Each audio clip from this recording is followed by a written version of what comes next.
অবশেষে ঝড়খালিতে জঙ্গল পেরিয়ে লোকালয়ে একটি পূর্ণবয়স্ক রয়্যাল বেঙ্গল টাইগার ঢুকে পড়েছে। এ বিষয়ে নিশ্চিত হয়েছে রাজ্য বন দফতর।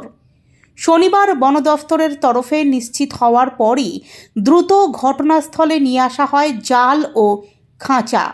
শুরু হয় তল্লাশি অভিযান এবং গ্রামবাসীদের সতর্ক করতে লাউড স্পিকারে প্রচার। নিরাপত্তার স্বার্থে সাময়িকভাবে বন্ধ করে দেওয়া হয়েছে ঝড়খালি পর্যটন কেন্দ্র। প্রত্যন্ত সুন্দরবনের ঝড়খালি আবারও বাঘ আতঙ্কে কাঁপছে। একদিকে গহন ম্যানগ্রোভ অরণ্য, অন্যদিকে জনবসতি। মাঝখান দিয়ে বয়ে চলা হেরোভাঙা নদী যেন মানুষের বসতি আর জঙ্গলের প্রাকৃতিক সীমানা। সেই বাধা টপকেই বাঘ লোকালয়ে ঢুকে পড়েছে বলে আশঙ্কা তৈরি হয়। শনিবার সেই আশঙ্কাই সত্যি বলে নিশ্চিত হয় বন দফতর। নদী পাড়ে মিলল পায়ের ছাপ, ছড়িয়ে পড়ে আতঙ্ক। ঝড়খালি উপকূল থানা সংলগ্ন নদীপাড় এলাকায় বাঘের স্পষ্ট পায়ের ছাপ দেখতে পান স্থানীয় বাসিন্দারা।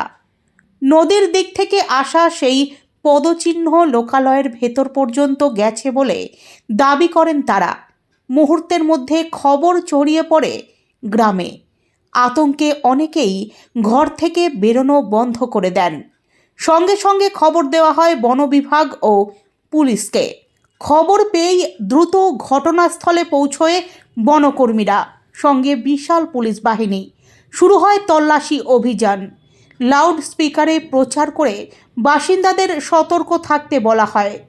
শিশু, বৃদ্ধ এবং গবাদি পশুকে ঘরের ভেতরে রাখার নির্দেশ দেওয়া হয়।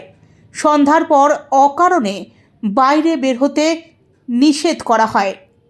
বন্ধ পর্যটন কেন্দ্র, চিন্তায় স্থানীয় ব্যবসায়ীরা। নিরাপত্তার স্বার্থে সাময়িকভাবে বন্ধ করে দেওয়া হয়েছে ঝড়খালি পর্যটন কেন্দ্র। পর্যটকদের প্রবেশ সম্পূর্ণ নিষিদ্ধ করা হয়েছে। প্রশাসনের তরফে জানানো হয়েছে, পরিস্থিতি স্বাভাবিক না হওয়া পর্যন্ত এই নিষেধাজ্ঞা বহাল থাকবে। ফলে পর্যটন নির্ভর বহু ছোট ব্যবসায়ীও উদ্বেগে রয়েছেন।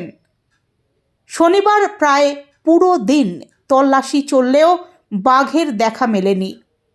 তবে বিভিন্ন স্থানে পায়ের ছাপ ও চলাচলের চিহ্ন মিলেছে বলে বন বিভাগ সূত্রে খবর। এতে নিশ্চিত হওয়া গেছে যে বাঘ এখনও লোকালয়ের আশেপাশেই কোথাও লুকিয়ে রয়েছে। ইতিমধ্যেই 3টি বড় খাঁচা পাতা হয়েছে। টোপ হিসেবে রাখা হয়েছে ছাগল, যাতে বাঘটিকে প্রলুব্ধ করে ধরা যায়। পাশাপাশি সন্দেহভাজন এলাকাগুলো শক্ত জাল দিয়ে ঘিরে ফেলা হয়েছে। বনকর্মীরা পালা করে নজরদারি চালাচ্ছেন।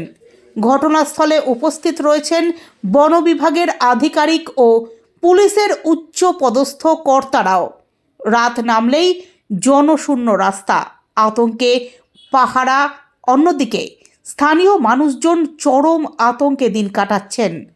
সন্ধ্যা নামলেই প্রায় জনশূন্য হয়ে যাচ্ছে রাস্তাঘাট। স্কুল পড়ুয়া শিশুদের বাইরে খেলতে নিষেধ করা হয়েছে। বহু পরিবার রাত জেগে পাহারা দিচ্ছেন। দক্ষিণ 24 পরগনা জেলার সহ বন আধিকারিক পার্থ মুখার্জি জানিয়েছেন, কালকে ঘটনাটা মানে পরিস্থিতি জানা গেল, তারপর থেকে আপাতত কি কি ব্যবস্থা নেওয়া হবে? কালকে আমরা যখন জানতে পারি যে এখানে ফ্রেশ পাগমার্ক পাওয়া গেছে, কেননা আমরা জানি হেরোভাঙা নদীর অপোজিটে কম্পার্টমেন্ট 4 আর 5 যেটা আছে সেখানে বাঘ আছে আর কি। সেখানে আমরা যখন প্রথম পাগমার্ক ডিটেক্ট করি, তারপরে আমরা যেরকম স্ট্যান্ডার্ড প্রসিডিওর হয় যেই জায়গাটা আছে সেই জায়গাটা আমরা জাল দিয়ে ঘিরে দিই, যাতে বাঘটা ফার্দার জঙ্গল থেকে আর যাতে গ্রামের দিকে না যেতে পারে।